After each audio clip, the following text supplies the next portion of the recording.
Want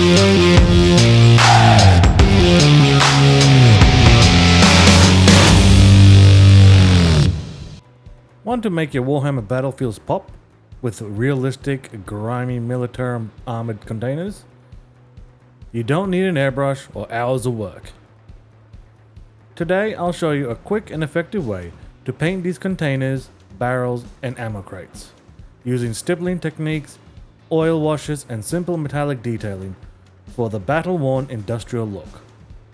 So grab your brushes and let's get started. Hey everyone, welcome back to the channel. I'm Avenor and today we're tackling one of the most essential Warhammer terrain sets, the Minaturum Armoured Containers. These bad boys are everywhere in the 40k universe, and they can make a battlefield look incredibly immersive. But let's be honest, painting terrain can feel like a chore. So today, I'm going to show you a method that's fast, easy, and super effective. So you can get those looking great without spending ages on them. We'll be using a stippling technique for natural weathering, oil washes for deep shadows. Alright, let's jump in. First up, I primed everything using Vallejo German Red-Brown Primer. It's a warm, earthy tone that works great as a base for weathered metal. It helps colors like yellow and red, and even green, stand out without looking too bright. It gives us an instant shading in the recesses, making the oil wash later even more effective. Make sure to get full coverage over the containers, barrels and ammo crates, and let the primer dry before moving on. Instead of a smooth base coat, I use a stipple technique to add instant texture and natural weathering. For all the yellow containers and barrels, I stipple base coat them with Joe Sange's Yellow Orange with a stiff brush.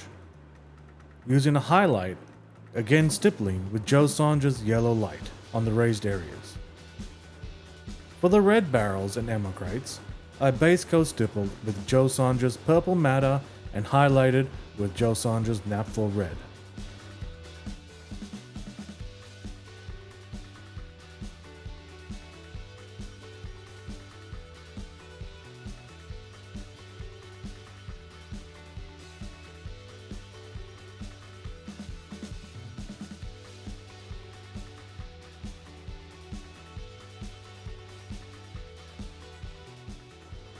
For all the blue barrels and ammo crates, I base coat stippled with Joe Sange's Phthalo Blue and highlighted with Joe Sange's Aqua.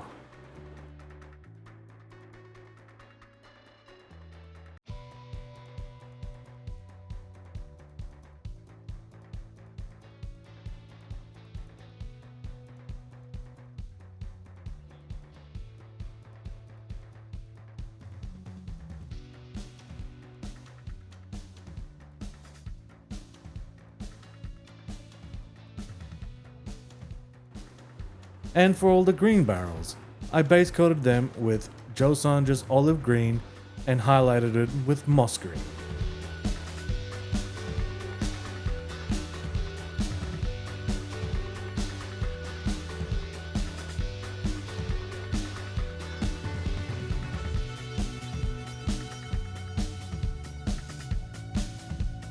At this point, all your terrain is already looking great and naturally worn without needing extra effort.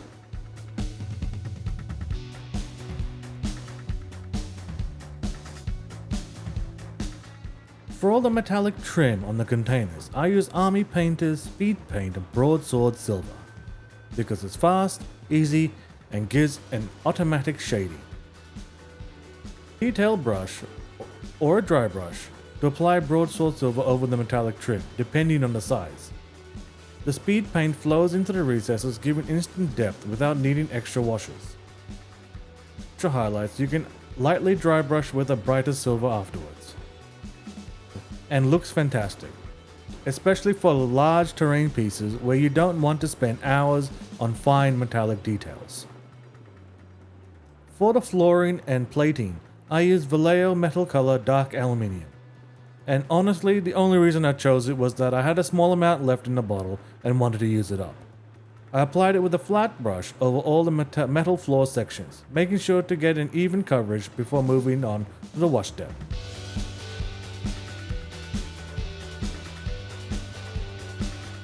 Now, to bring everything together, I gave all the terrain an oil wash.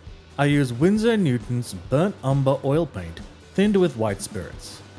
I brushed it liberally over the containers, barrels, crates, and metal flooring. I let it dry for a couple hours to settle into the cracks and recesses.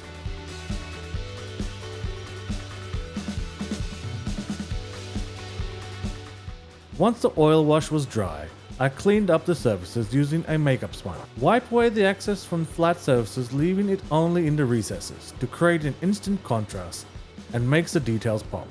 At this point, everything looks battle-worn, realistic, and ready for the tabletop. If you wish to take the weathering a little bit further, you could stipple a metallic paint for chipping, or sponge even German black-brown for rust and wear. Even add rust streaks with a thin orange-brown wash. But I'm happy with the results, so I'm going to be stopping right here.